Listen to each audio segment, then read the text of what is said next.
Corporación Inmanente. Corporación Inmanente. Presencia internacional en medios. Gracias por continuar con nosotros en tu programa Conocer Bien. Esta tarde estamos platicando con José Rubén Rodríguez y Domínguez sobre un hecho que nos causa conmoción, nos lleva a la reflexión, lo ocurrido en Ucrania, 75 muertos en una manifestación. Y además algo que nos llegó, los que tenemos celulares y que nos mandan las noticias, que el gobierno había aprobado el uso de las armas contra los manifestantes. Claro. Algo similar a nosotros nos tocó en el 68, sí. Ya éramos estudiantes universitarios y algo similar ocurrió. El uso de la fuerza, el uso de las armas contra los mismos compatriotas. Bien, leímos hace un ratito un artículo que salió publicado donde hablaba que el terrorismo es una de las más graves consecuencias que pueda tener la diferencia ideológica entre países, entre los hombres nada más. Entonces, hay un análisis hecho por un diario de circulación de aquí de México y se llama Análisis Ucrania, disputa este-oeste. Vamos a dar lectura porque sí, en verdad vale la pena que nosotros sepamos cuál es el origen y todo lo que ha conducido. Claro. Hasta este momento, 75 muertos. ¿Quién sabe más adelante qué pudiera ocurrir? Más los que se acumulen. Dice, ¿quién? La lucha de poder y la violencia escalan en Ucrania, mientras la Unión Europea, Estados Unidos y Rusia se implican en el conflicto. Hay una pregunta. ¿Hay una salida? Al menos el himno nacional que se canta continuamente desde la Plaza de la Independencia, Maidán, extiende la esperanza. Dice, Ucrania aún no ha muerto, pero las imágenes de muertos, heridos, francotiradores y barricadas ardiendo hacen temer una guerra civil. Nunca en la historia moderna ucraniana se vivió algo así, y en sus crisis del pasado siempre se llegó a algún acuerdo. Hace algunos años también hubo fuertes protestas pro-occidentales contra el gobierno, pero ahora parece que nadie está dispuesto a dar su brazo a torcer. La nota continúa, así como pregunta, ¿hay salida? También se hace una pregunta, ¿hay ganadores? Por el momento no. Tanto los manifestantes como las fuerzas de seguridad denuncian muchos muertos y heridos en sus filas. La oposición no quiere ceder si Víctor Yanukovych no dimite de la presidencia. Pero fue elegido con los votos de la mayoría de la población del este en 2010, en unos comicios considerados libres y transparentes. En la Plaza Maidán, miles de personas siguen resistiendo. Yanukovych, prorruso, está ante las ruinas de su presidencia. Los críticos lo acusan de ser una marioneta de los grandes industriales del este. Sigue otra pregunta. ¿Opositores unidos? ¿Es que alguna vez lo estuvieron? En Ucrania la oposición ha estado tradicionalmente dividida en grupos en torno a influyentes oligarcas o políticos o corrientes nacionalistas. El último en llegar fue el ex campeón mundial del boxeo, Vitaly Klitschko, con su grupo UDAR, que quiere decir golpe.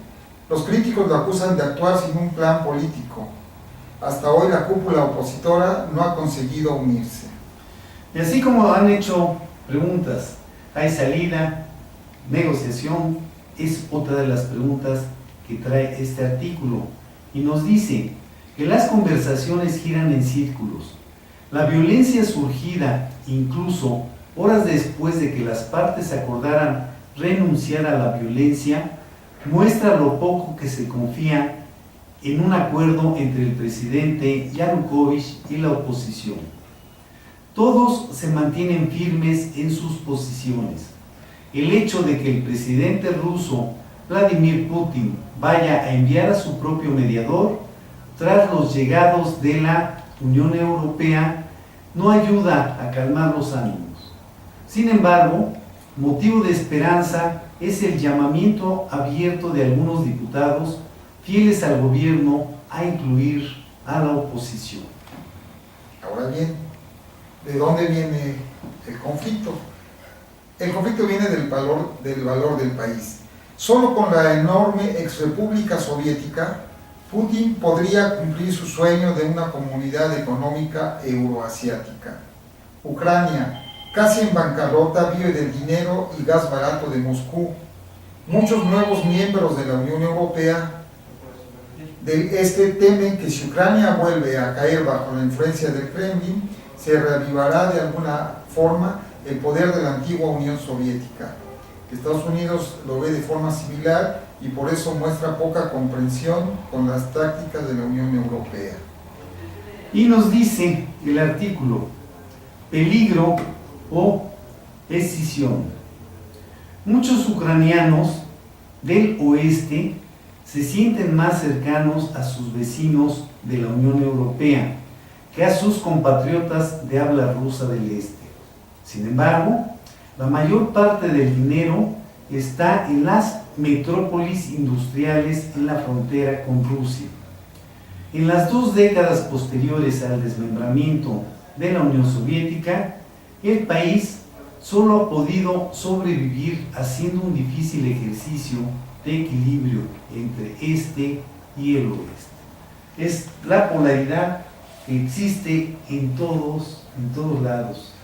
Hablamos ahí también de sucesos que incluso pudiéramos haber trasladado y que afortunadamente estuvieron a punto de darse en México, pero no llegaron a darse. Pues yo sí. creo que las cosas, vulgarmente se dice, se calientan demasiado, pero creo que no llegaron a estallar aquí. Pues sí, y lo estamos viendo, ¿no? Aquí en México, en Michoacán, en Guerrero, donde están las guardias civiles, lo que se ha formado para la protección del pueblo, y bueno, y muchas cosas. Pero Claro. el tema es Ucrania, que realmente a la hora de leer esa noticia, pues nos lleva a la reflexión, porque hubo una gran cantidad de muertos, entre ellos mismos, entre hermanos, vamos a decir. Y luego, ¿qué es lo que pasa? Y el periódico traía así y decía, duelo. La gente estaba viendo a las personas que habían fallecido, estaban ahí pues en la calle, estaban tiradas, y había una gran cantidad de personas pues haciéndole el duelo a pues los recién fallecidos. Entonces, aquí podemos hablar de 2 cosas fundamentales. Primero, la muerte, y segundo, el duelo. Sí. Entonces, es algo que me decía hace un rato Ícaro, que era la muerte, que si era un paso hacia otro lado. Sí, pues yo le comentaba que es únicamente una transición. Dicen, ¿hay vida después de la muerte? Pues si hay vida después de la muerte, seguramente pues ya en alguna otra ocasión nos ha ocurrido, pero no recordamos. Entonces, y si hay vida después de la muerte, pues seguramente no vamos a regresar a comentarles, así es que pues va a ser un enigma y se va a quedar todavía por mucho tiempo. Sí, yo creo que duele, por ejemplo, sin que sean muy cercanos, la impactante noticia de que se murieron gentes manifestando por sus ideas. Pero también el dolor que se siente a la mujer es un poco diferente, es otro tipo de duelo, de cuando nos toca cerca. Claro. Pues hay duelos activos y duelos pasivos. Duelos activos cuando la persona que se fue pues, está muy cercana, y los pasivos, bueno, pues sí, lo conociste, lo viste alguna vez, pero el sentimiento pues es diferente. Claro. Fíjate que hay algo que nos dejan los científicos pues también a la reflexión. Por ejemplo, nos dice 10 cosas que no sabías de la muerte. La primera, vamos a ver, dice, cuando muere una persona, el oído es el último sentido en perderse. El primero suele ser la vista, seguido del gusto, el olfato y el tacto. Los sentidos se van perdiendo en ese orden. El número 1, la vista, dura unos 20 segundos antes de que la perdamos y es el primer sentido que nos abandona. 2, el gusto.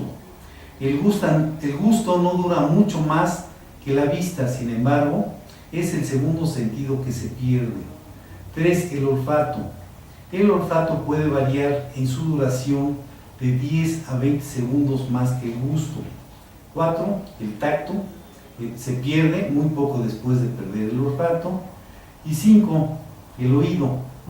Es el último sentido en perderse. Por eso veremos que cuando alguien está muriendo, la mayoría de los enfermos dirán, sigue hablándole o sigue hablándonos, no te vayas, etc. Y creo que todos lo sabemos, ¿no? Siempre dicen, no, tú háblale y seguramente te escuchará. Bien, pues vamos a continuar viendo algunas de las cosas que pasan cuando morimos. Todo esto es como preámbulo de la muerte y del duelo. Bien, vamos a hacer el segundo corte comercial y en un minuto regresamos contigo. No te vayas. Corporación Inmanente. Presencia internacional en medios.